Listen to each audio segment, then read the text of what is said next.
Bonsoir, bonsoir à toutes et à tous. Vous êtes sur El Mara Alebia. Bonsoir et bienvenue. Merci pour votre fidélité. Nouveau numéro de Microscoop, comme vous le disait mon ami Salim Salkhan il y a quelques instants. Donc, continuité de cette actualité, une actualité malheureuse qui domine notamment le pays maintenant depuis plusieurs jours, plusieurs semaines, plusieurs mois, plusieurs années, plusieurs décennies. Un peuple qui est toujours en quête de liberté, hein, tout simplement de s'exprimer, de revendiquer, d'écrire, de dessiner, de scander, d'organiser des grèves, de s'organiser via des associations, via des ligues comme la Ligue algérienne des droits de l'homme, pour ne citer qu'elle, ou encore Rage, par exemple, des associations, des ONG qui ont été dissoutes par le pouvoir algérien, puis les partis politiques aussi qui ont beaucoup de mal notamment à travailler, et les syndicats, et bien évidemment les futures générations. On a vu comment les lycéens ont eu beaucoup de difficultés à tenter de faire des mouvements de rencontres, hein, toujours pacifiques d'ailleurs.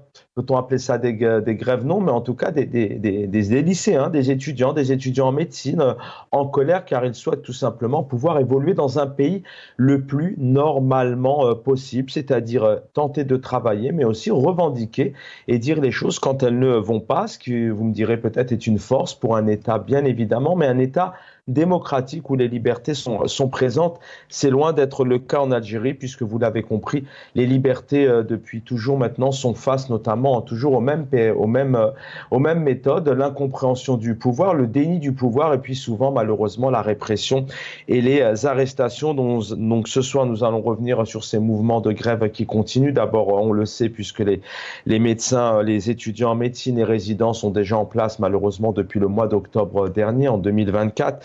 Par exemple, hein, pour ne citer que cette période plus conséquente, on va dire, hein, il y en a eu d'autres auparavant. Et puis dernièrement, notamment, ce sont les syndicats de l'enseignement, hein, qui ont été notamment restreints dans leur liberté, des restrictions imposées, des forces de l'ordre qui ont empêché de manifester, toujours dans un dynamique pacifique. On reviendra bien évidemment, pour ne citer aussi que deux exemples, mais il y en a tellement, notamment Meshoud Boudiba et son ami collègue Boubkar Habad qui ont subi un contrôle judiciaire notamment, qui sont syndicalistes bien évidemment. Et puis nous reviendrons aussi sur le ministre, hein, de la communication, Mohamed Meziane, qui, vous allez voir, est revenu une nouvelle fois, toujours il y a quelques jours. Il avait évoqué à l'université Alger 3 ses 9000 journalistes. Il avait évoqué aussi des termes importants, hein, les valeurs éthiques, professionnalisme de la pression, mais il a notamment réitéré ses propos il y a quelques heures. Nous allons donc en parler. Et puis une autre forme de répression, ce sont la répression des médias, car les médias n'en parlent pas du tout, ne reviennent pas du tout sur ces revendications et ces mouvements. Pour en parler, Rachid Hassani, bonsoir. Vous êtes secrétaire national en charge de la communication au RCD. Rachid Hassani, bonsoir. Plaisir invité. Bonsoir aux téléspectateurs de Maribia et merci pour l'invitation, Chaban. Merci infiniment. Merci à Karim Kebir, confrère, mes confrères journaliste. Bonsoir Karim Kebir, bienvenue. Bonsoir à vos téléspectateurs, à vos invités, dont notamment mon ami Rachid. Merci Karim Kebir, restez avec nous. Alors nos invités sont présents ce soir. Malheureusement, chacun, merci pour votre fidélité, mais enfin malheureusement pour nous, parce qu'on aimerait vous avoir tout le temps et autant bien sûr que les téléspectateurs le souhaitent, mais vous êtes très pris ce soir. Donc voilà, on va vous donner la parole parce que je sais que vous ne pouvez pas rester la totalité de l'émission. Rachid Hassani, quelques mots pour ouvrir cette émission avant de vous libérer. Rachid Hassani, rapidement, on parle de liberté ce soir, liberté d'expression, les syndicats, des restrictions, la situation du pays, mais j'ai aussi envie de vous entendre très rapidement. Vous avez été surpris par la une d'El Moudjahid, on en a longuement parlé hier soir, cette une notamment où le président est titré C'est lui, en parlant notamment de l'eau, entre autres, du blé, du logement. Je suis surpris parce que depuis quand même un certain moment, nous assistons à une paranoïa des journalistes, de ce qu'on appelle, de ce qui reste des journalistes en Algérie. Nous sommes carrément dans la mythomanie, dans le mensonge, dans l'allégeance déraisonnée de tous ceux qui viennent du pouvoir. Pire encore, c'est que nous sommes en train de faire dans l'allégeance de choses qui ne sont pas vraies, de mensonges, avec les fameuses gazettes et les fameuses réalisations d'un pouvoir qui peine véritablement déjà à exercer son pouvoir, faute de légitimité, et surtout d'un pouvoir qui n'arrive pas à répondre aux doléances de la population. Preuve en est cette répression qui est continue, qui est constante, qui est récurrente de tous ceux qui bougent, des syndicats, des militants politiques, des partis politiques, des journalistes autonomes qui osent encore faire du journalisme, et donc cette répression ne peut s'expliquer que par la faiblesse de ce pouvoir, que par la panne de ce pouvoir quant aux réponses qu'il devrait donner à la population. Voilà, donc c'est le mot qu'on peut dire, le marqueur essentiel du régime Tebboune depuis 2019. Donc c'est un marqueur de répression, c'est un marqueur qui a joué un rôle aussi prépondérant gouvernance. Ça dépend. Sérieux. Et surtout, nous annonce nouvelle, mais qui la pire des Algéries que nous avons connue depuis 62. On a un président algérien, Abdelmadjid Tebboune, qui disait clairement hier lundi que l'État, je vais le citer, ne ménagera aucun effort pour renforcer les acquis sociaux des travailleurs et améliorer leurs conditions socio-professionnelles, notamment conformément au 1er novembre 54. À vous écouter, on a tendance à voir malheureusement, et ça c'est peut-être une des problématiques de l'Algérie, c'est qu'on a un pouvoir qui apparemment vit dans un certain monde, qui fait ses annonces. Les mots du président sont bien beaux ici, encore une fois, aux priorités aux acquis sociaux, alors que d'un côté, vous le disiez d'ailleurs, les syndicats ont beaucoup de mal à travailler, il y a une répression qui s'abat notamment chez les professeurs. Comment vous expliquez la situation de ce régime dans sa manière de voir les choses, de gouverner, donc de voir son peuple, pardon. C'est ce que je suis en train de vous dire. Nous sommes carrément dans le déni de la réalité. Nous avons deux Algéries. Nous avons une Algérie officielle, l'Algérie de Nacharat Samina, comme on aime bien le dire chez nous. C'est-à-dire où l'Algérie va bien, où il y a des réalisations, où les Algériens sont contents de leurs dirigeants, sont contents de leur situation, de leur vécu.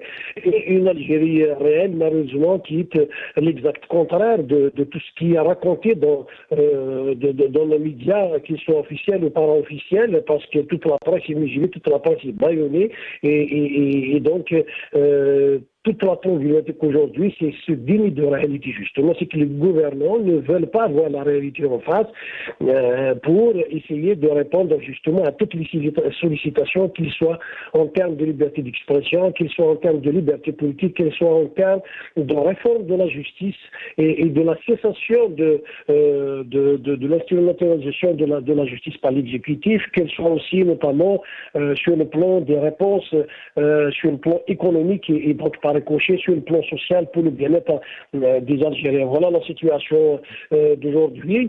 Hier aussi, nous avons vécu un bâillonnement, nous avons vécu une répression de syndicats qui sont des syndicats agréés, donc dans le cadre de la loi, dans le cadre de leurs activités que leur confère la loi et la Constitution. Ils étaient bâillonnés, ils étaient arrêtés. Certains de ces syndicalistes sont même mis donc sous contrôle judiciaire. Voilà la situation. Donc c'est une situation d'un pouvoir qui n'arrive pas, qui peine en tous les cas à répondre aux sollicitations des syndicats et de la population. Je rappelle aussi que en tout cas le RCD n'a jamais cessé de dénoncer ces situations justement de répression des libertés. Nous avons toujours dénoncé ces situations. Nous avons toujours essayé de donner des réponses, d'alerter sur notamment les déséquilibres cycliques qui secouent un certain nombre de secteurs, et notamment le secteur de l'éducation. Nous avons toujours dit que l'épine dorsale de la construction d'un État, c'est l'éducation nationale. Novembre passé, nous avons quand même pu organiser après une bataille avec l'administration une rencontre sur l'éducation nationale où des spécialistes étaient là. Il y a eu des débats, il y a eu des recommandations sur le plan pédagogique, sur le plan de l'amélioration des conditions de travail, des conditions sociales des travailleurs et assimilés de l'éducation nationale. Et si le ACD est écouté, nous ne serons pas aujourd'hui ici.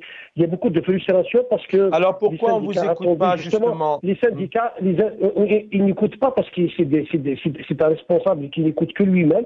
C'est un pouvoir plutôt qui n'écoute que lui-même. C'est un pouvoir qui ne dialogue qu'avec lui-même et qui a des options qui ne sont pas... Et c'est un pouvoir excusez-moi Rachid Hassani, c'est important ce que vous dites, on ne vous écoute pas. Alors vous, en tant que parti politique, et encore vous arrivez, vous, quelque part un peu être le rescapé à tenter de continuer à travailler, mais quand je vous dis pourquoi on ne vous écoute pas, c'est un pouvoir qui n'écoute pas la rue, donc... On vient de passer les 6 ans du mouvement du Hirak avec plusieurs slogans. On pourrait y revenir pendant des heures. On n'écoute pas les partis politiques, les syndicats. Les journalistes n'ont pas du tout la place réellement de s'exprimer, de couvrir des événements. Pourquoi ce pouvoir, pas que celui d'ailleurs du président actuel, mais de tout temps? C'est un régime qui est en place. C'est un régime qui se dit, qui est qualifié d'autoritaire et qui ne veut pas bouger. Pourquoi aujourd'hui il ne souhaite pas bouger? Pourquoi il continue seul et uniquement seul à garder les clés de la maison? Il y a plusieurs raisons, mais la principale, c'est que c'est des dirigeants qui sont là, c'est des dirigeants de pouvoir, c'est des dirigeants qui ne pensent qu'à leur pouvoir, qui ne pensent qu'à perpétuer le pouvoir, et donc nous avons des préoccupations qui sont différentes.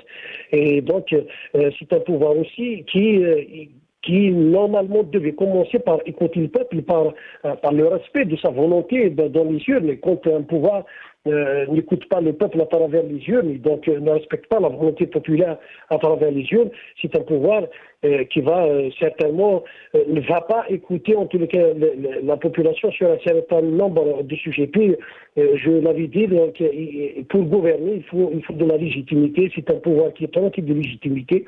Et pour gouverner, il faudrait qu'il y ait de la confiance entre les gouvernés et les gouvernants. Et donc, cette confiance est rompue depuis un certain moment quand même. Et donc, aujourd'hui, nous sommes à la carrosserie du chemin. L'Algérie se cherche encore. Il y a un pouvoir qui est complètement isolé de la population. Il y a une population qui a des attentes, des aspirations.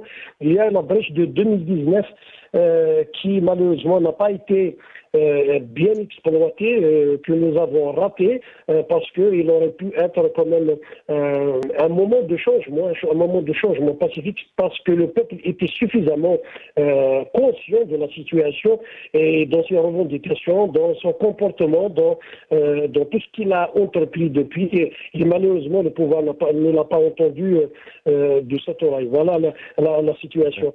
Et avant de terminer, si vous voulez, je passerai un message parce que le ACD va organiser une rencontre avec les citoyens le 28. Le 28, donc le vendredi aux Ouadia, dans la wilaya de Tizi Ouzou à 10h.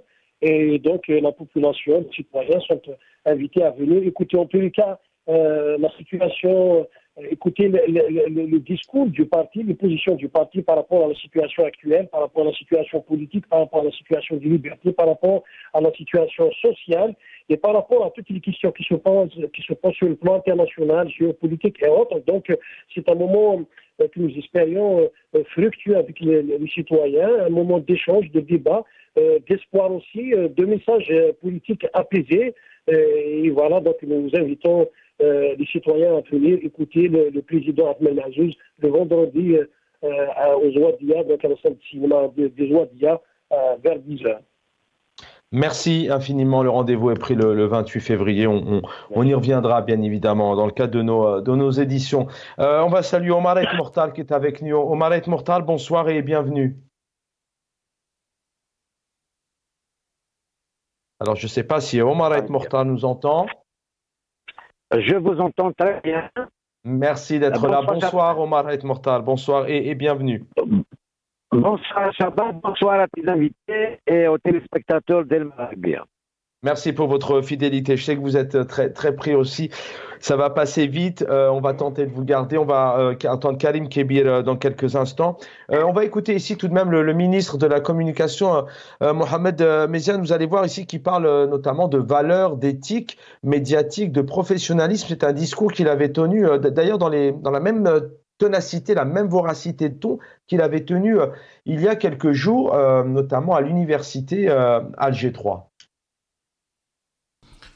والصحفي من جملة الأخلاق التي لابد أن يتحلى بها، وهي الدقة كما كنت قلت سابقا، وهي الموضوعية المعلومة عليها أن تكون كاملة.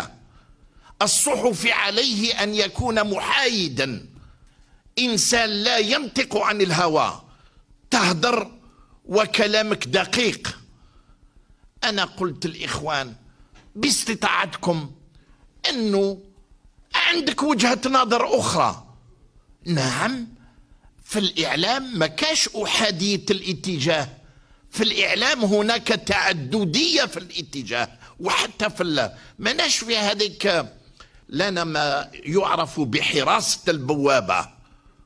احنا الجزائر كاش ما نهار شفتوا الصحافة الوطنية تتعدى على بلد آخر أبدا.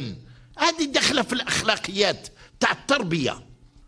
الشكر الجزيل للصحافة الوطنية التي نصرت الحق ونصرت الحقيقة. Voilà pour le ministre de la Communication. Est avec nous Karim Kébir. Je vais bien évidemment vous faire réagir ce soir. On essaye d'avoir un peu cet axe de liberté des syndicats, liberté des lycéens, des étudiants, liberté de s'exprimer. Les médias, d'abord, quand vous avez vu cette une de Al-Moudjahid, d'ailleurs, j'ai aussi pensé un peu à vous, Karim Kébir. Vous avez souri, ou pour vous, c'est tout à fait normal d'avoir une dont on a longuement parlé? Mais je pense pas. Moi, j'ai pas vécu cette période. Mais tout le monde dit que même du temps de Boumedienne, on n'avait pas eu affaire à cette façon de concevoir un peu le journalisme. Même quand il y avait le Moudjahid, quand il était seul sur la scène médiatique, il faisait pas ce genre de une. C'est comme si on attribue à une seule personne tout ce qui est réalisé. Moi, je me rappelle, il y a quelques années, c'était pratiquement certains titres aussi. Quand il y avait la distribution de logements, par exemple, moi, je me rappelle d'un titre d'un journal, le cadeau de Bouteflika. En fait, il y a une forme on conçoit, on a intégré l'idée d'une forme de paternalisme du régime sur la population. C'est-à-dire, c'est comme un père de famille, donc le mérite lui revient. Et si jamais vous contestez le père parce que vous n'êtes pas satisfait du produit ou quelque chose comme ça, soit il va vous sanctionner, il va vous donner le cessez, ou bien il va vous excommunier. Ça fonctionne un peu comme ça aujourd'hui. Donc, derrière cette une, mais je trouve qu'il y a des... Oui. Derrière cette une, ce qui est dommage, alors effectivement, il y a ce paternalisme, mais on sait aussi en Algérie qu'il y a c'est ce que je disais hier, côté de mon ami Nassar et Jamaldine, c'est qu'il y a une sorte aussi peut-être de suprématie. On idolâtre certains chefs d'État, notamment en Afrique et de tout temps, je crois, en Algérie. Mais derrière, il y a cette une, il y a aussi peut-être ce manque de liberté de presse, de liberté de médias. Et là, j'en viens notamment aussi à un autre axe ce soir, c'est qu'on a des médias aujourd'hui en Algérie qui, tous les soirs, traitent d'un certain nombre d'actualités. Les médias traitent énormément, plusieurs fois par semaine, notamment ce qui se passe, parce qu'il se passe aussi des choses, notamment au Maroc. Il y a des revendications et des manifestations. Mais ce sont des médias algériens qui sont dans l'incapacité ou qui n'ont pas la liberté de parler de la CNAPES, de parler des médecins résidents, de parler de ces répressions, de parler de ces militants d'opinion qui sont derrière les barreaux, de parler de ces procès qui ont lieu comme ça à huis clos sans aucune information. Karim Kébir.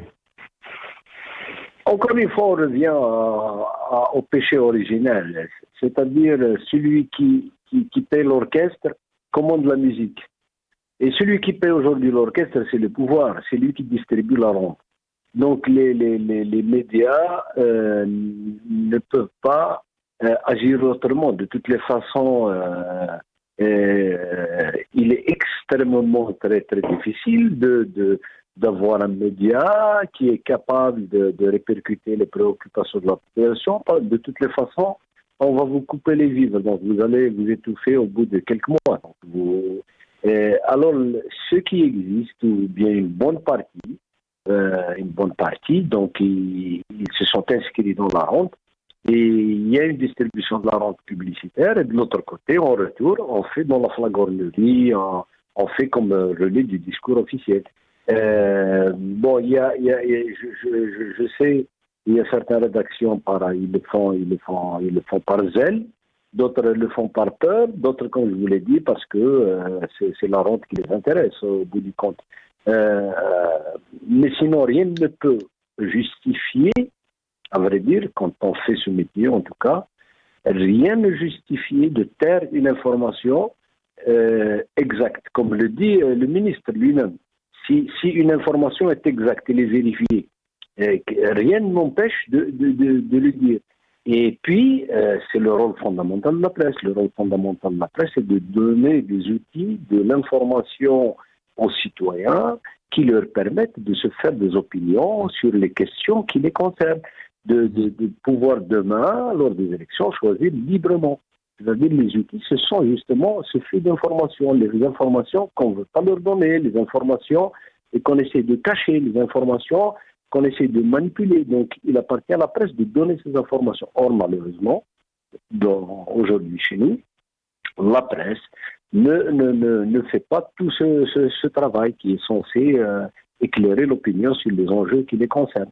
Donc, il y a un seul son de cloche, c'est celui des autorités. Il est répercuté à travers toutes les plateformes, tous les supports.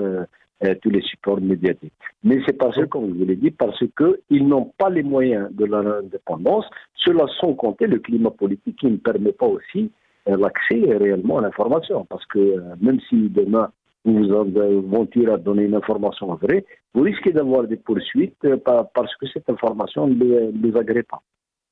Restez avec nous, Karim Kebir, encore deux minutes avec vous et on va retrouver pour la troisième partie Omar Ait Mortar. On va écouter tout de même, parce que c'est vrai que ce ministre de la Communication, il est effectivement, peut-être qu'il manque un peu de pédagogie dans la forme, mais il a des mots qui sont assez parfois un peu logiques ou parfois un peu cohérents. Bon, alors il est bien évidemment dans l'intérêt de la nation de ne pas atteindre la nation. Il fabule un peu, j'ai envie de dire. Il parle de 9000 journalistes, mais sur cet extrait, on va l'écouter. Et il revient notamment sur les réseaux sociaux. Il y a quelques jours, il mettait en garde il resterait impardonnable une tolérance zéro sur les réseaux sociaux.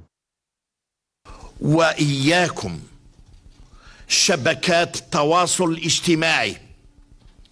شبكات التواصل الاجتماعي سنهيمن عليها بإذن الله في المستقبل القريب بالتكوين وسنحتل كل المواقع، ولكن انتما إياكم، وحاليا المصادر هي مصادر معلوماتية مشبوهة، عليكم أن تحاربوا مصادر التواصل الاجتماعي. Voilà, un ministre aussi qui est revenu sur je vous le disais, la tolérance zéro, qui n'hésitera pas à appliquer la loi contre toute personne qui exploite les réseaux sociaux pour porter atteinte à l'État algérien ou à ses institutions. On en a parlé aussi il y a quelques jours. Certains parlent notamment de menaces, encore une fois, des mots qui font assez peur, une mise en garde contre toute atteinte aux institutions d'État sous couvert de liberté d'expression. Karim Kebir, avant de recevoir, je vais terminer avec vous car je dois aussi vous libérer avant de recevoir Omar Ait Mortar. Karim Kebir, d'abord 2 points. Vous disiez tout à l'heure, effectivement, celui qui distribue l'argent, c'est celui qui domine. Mais j'ai envie de dire, il n'y a pas que ça.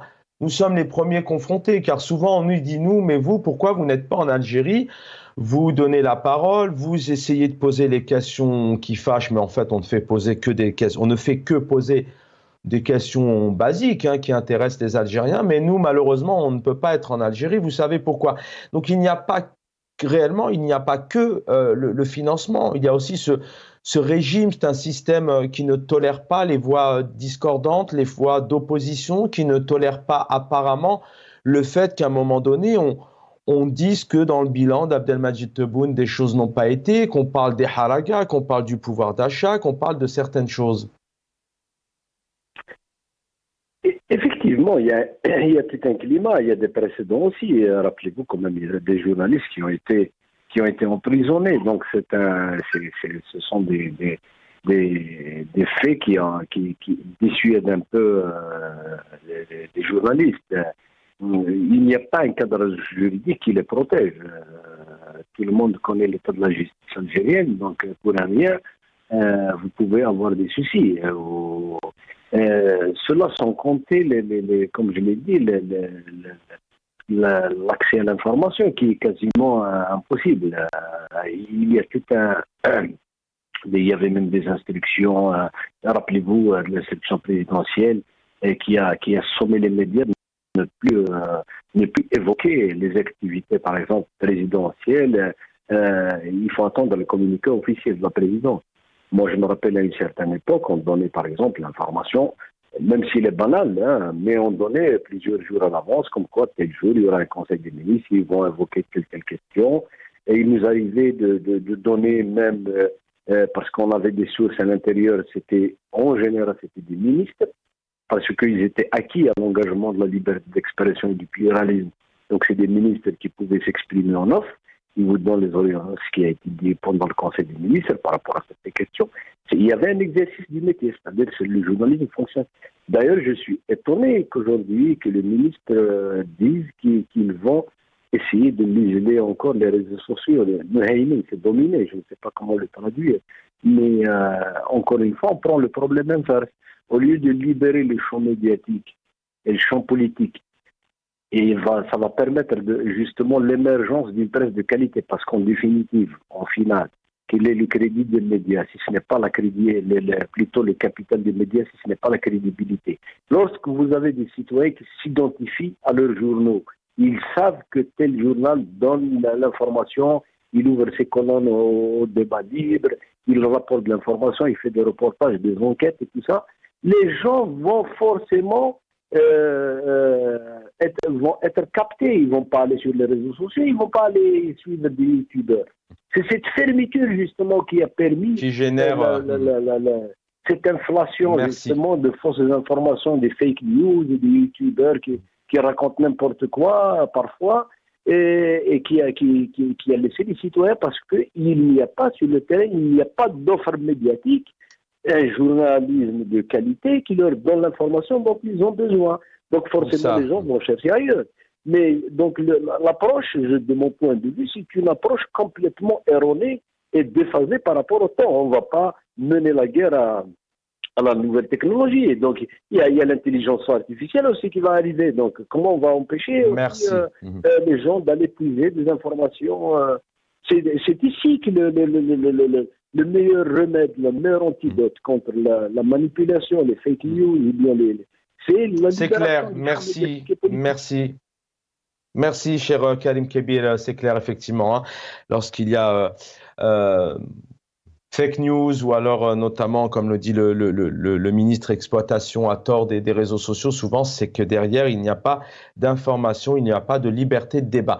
Omar Ait Mortal est avec nous, on est en direct, on est aussi avec vous, donc Omar Ait Mortal, pardonnez-moi, voilà, j'ai peut-être pas été effectivement assez clair, pas d'informations, donc vous avez heureusement patienté, je vous remercie vraiment, on a eu des invités qui ont devait libérer, j'espère que vous n'allez pas m'en vouloir, mais je connais votre maturité, votre professionnalisme. Omar Ait Mortal, rebonsoir. La situation au pays, vous connaissez bien le pays, les syndicats aujourd'hui sont réprimés, les professeurs ne sont pas écoutés, les médecins, mais d'un côté, on a un président, je le disais tout à l'heure, qui encore hier parlait effectivement de moyens colossaux pour notamment le secteur social, par exemple. D'abord, si tu permets, on revient sur le titre d'El Moudjahid. Je veux bien, oui. Donc, oui.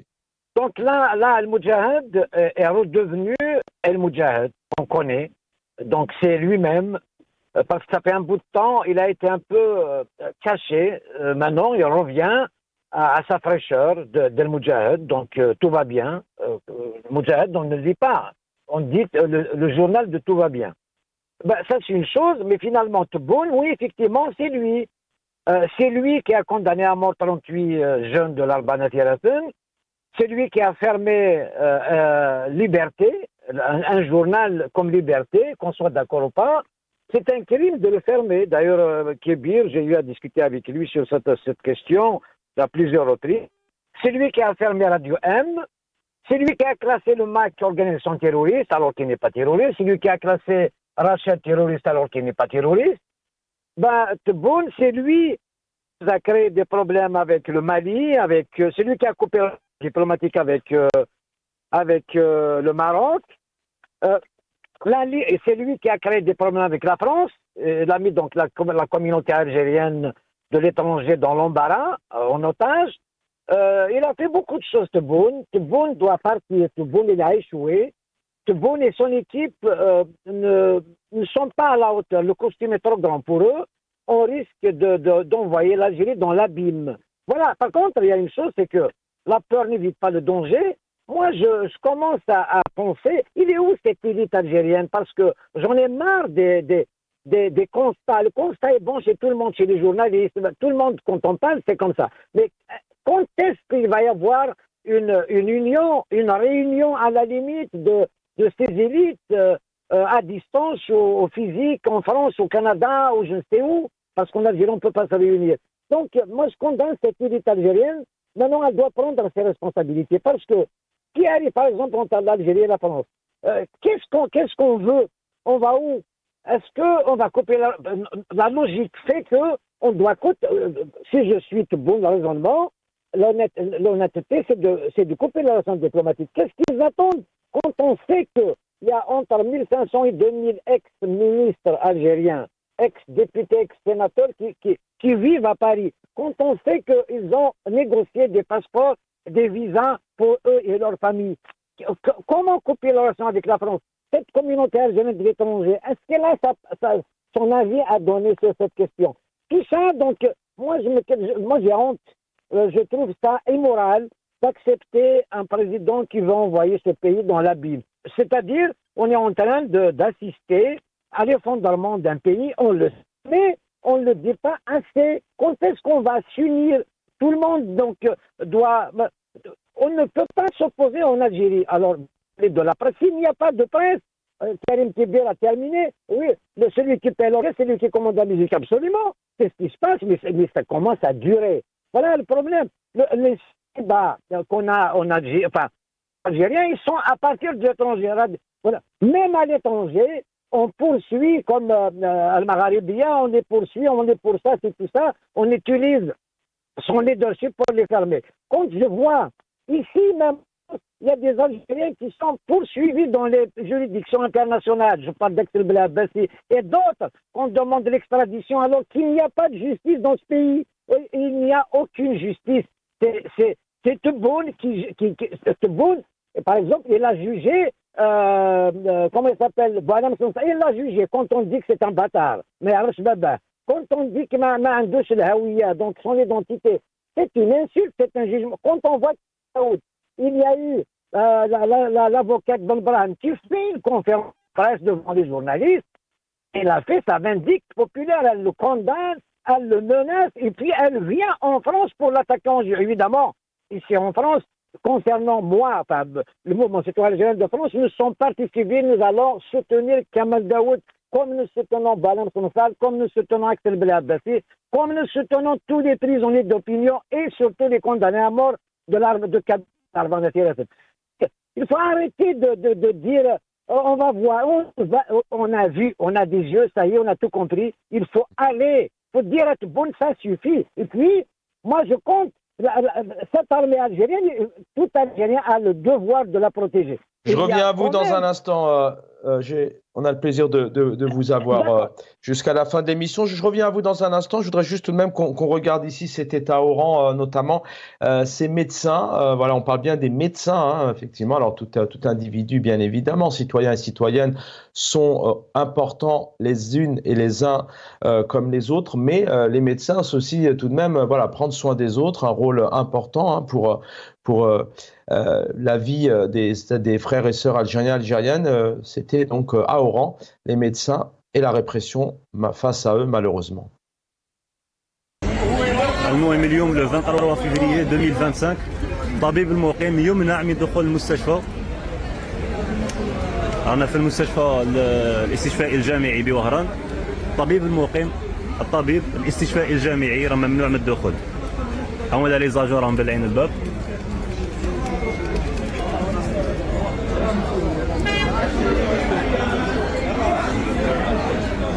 Madame. Oui. Non. Choula, non.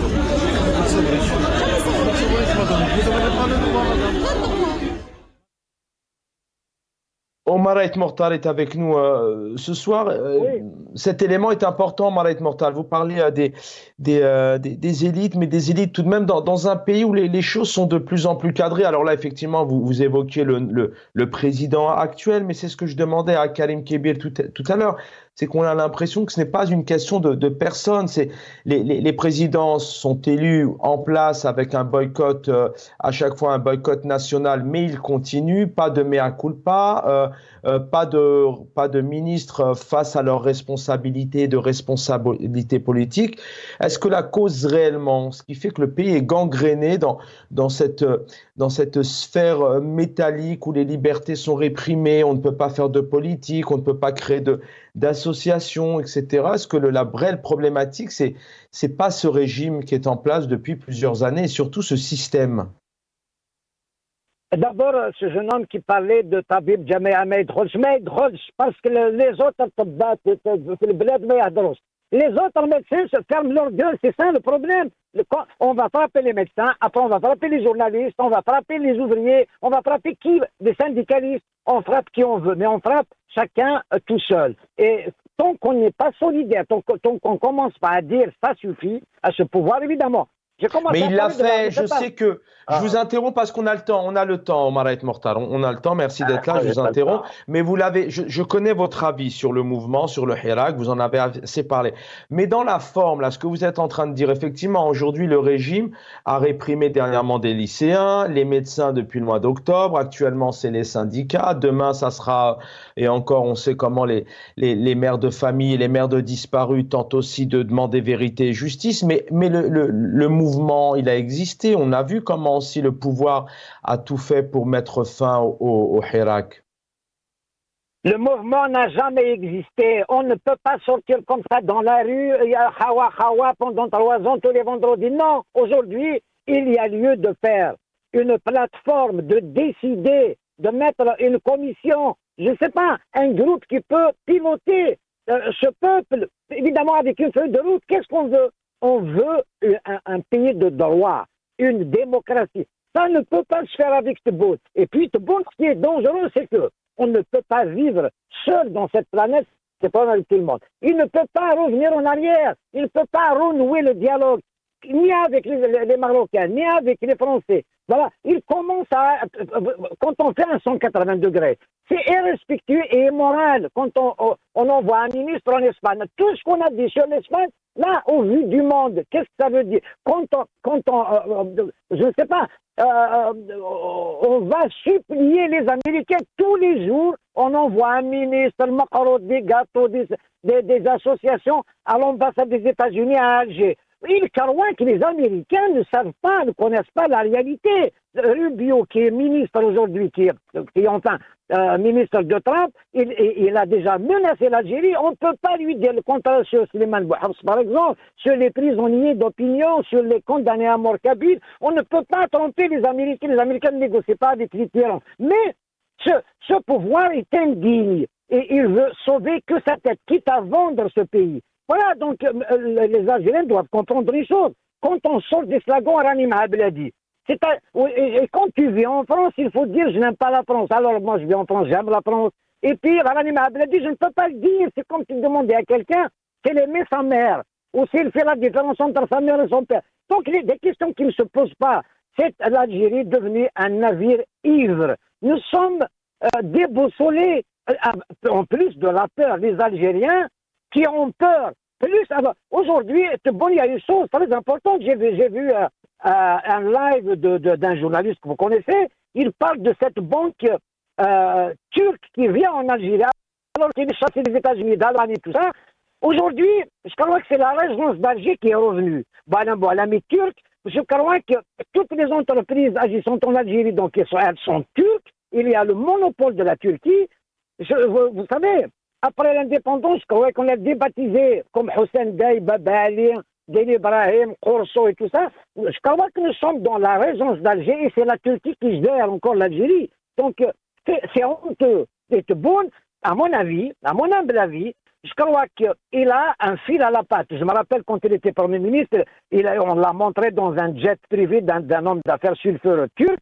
Là, il y a des questions qui se posent. Bien sûr, moi je suis en train de dire cela à l'adresse des militaires. C'est tout qui font les présidents. Les militaires, il doit y avoir dans cette armée des patriotes qui doivent absolument faire vite à déchoir Tebboune, à l'arrêter. Donc on ne peut pas continuer comme ça, on ne peut pas. Et puis, ce qui est indigne, c'est qu'un Algérien qui a peur chez lui, peur de dire la vérité, peur de s'exprimer. Ça, ce n'est pas normal, c'est inacceptable pour un pays qui se déchoit d'un million de shahid. Ils sont morts pour avoir peur chez toi. Ils sont morts pour que toi, tu te lèves le matin, tu regardes un journal fermé, ton frère bastonné, ton frère avec ESPN. Ça veut dire quoi? Combien de gens qui ont les ESPN, ils sont terroristes? On classe les gens terroristes, on emprisonne les gens.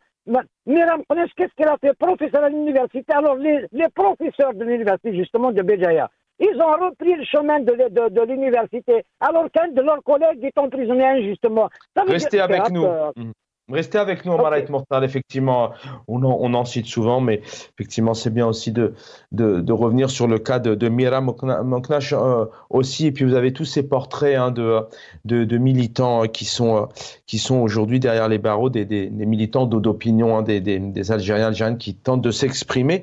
Les protestations, la répression aussi de la Knapest et leur slogan, vous allez voir, tente toujours d'être pacifique, mais malheureusement, ça passe pas auprès du pouvoir algérien.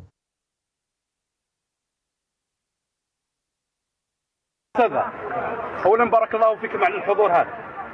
كانت نيتنا ان تكون كاينه وقفه وطنيه سلميه، لكن نظرا لهذه الاجراءات هذه اتصل بي المنسق الوطني، راهي بلغكم التحيه تاعو، راه في حمام الضلعه، واتصل بي بلغني على انه الامور كل زملائنا اللي كانوا في مراكز الامن خرجوا، والان ان شاء الله كل واحد يغادر للولايه تاعو، وبارك الله فيكم. لا للتضييق النقابي، لا للسلميه سلميه سلميه سلميه سلميه سلميه.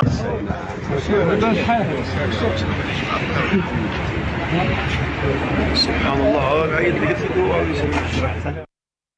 أساتذة معلمين، أساتذة معلمين، لسنا مجرمين، لسنا مجرمين. كي قلنا المكتسبات، زادوا لنا في العقوبات، كي قلنا الترقيات،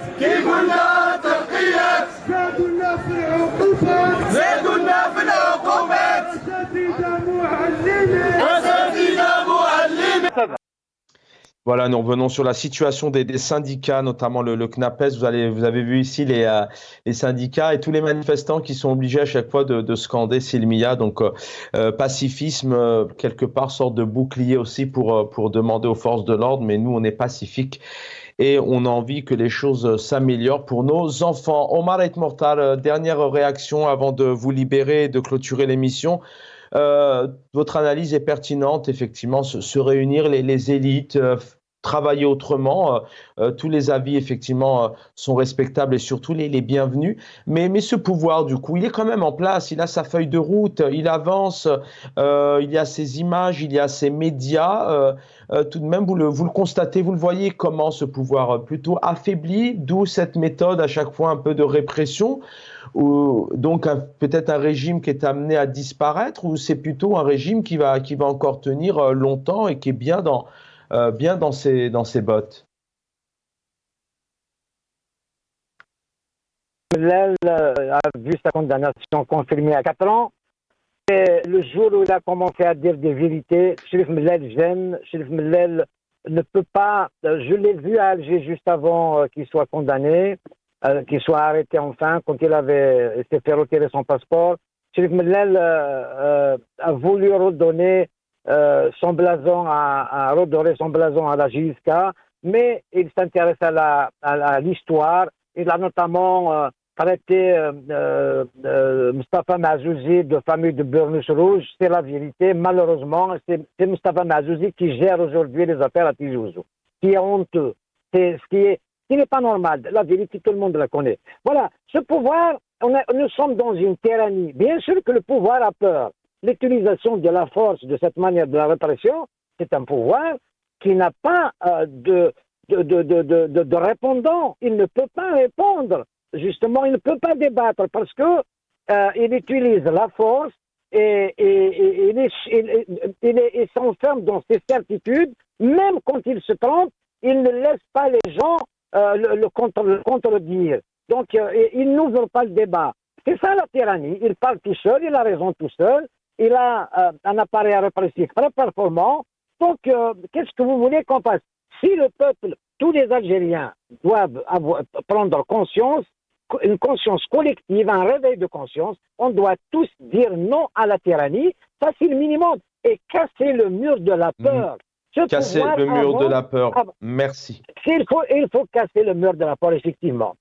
Merci, à l'unisson, on l'a compris. Donc, que le peuple s'unisse tous toujours dans la même direction. Merci infiniment, Maret Mortal. Merci pour votre fidélité. Merci surtout d'avoir patienté ce soir. 3 invités qu'il fallait libérer les uns derrière les autres. Et on remercie vraiment tous nos invités, car vous l'avez compris, c'est pas simple de participer, de dire ce qu'on pense. Et voilà. Et donc, c'est bien qu'on ait nos invités. Je vous remercie d'ailleurs. On a reçu énormément de messages de votre part en soutien à Djamaldine Benchenouf, notamment hier un invité qui lui disait qu'il n'était pas algérien. Voilà, donc je voulais apporter cette pointe de sourire et vous remercier. L'équipe en régie, merci infiniment. Demain soir, vous allez retrouver mon ami Nassar Djoudi. Dans quelques instants, El Omq, vous allez retrouver, je crois que c'est Djamaldine Taleb, et puis Mohamed Bachouch, que je salue, et Lotfi Double Canon. À très vite, bonne soirée.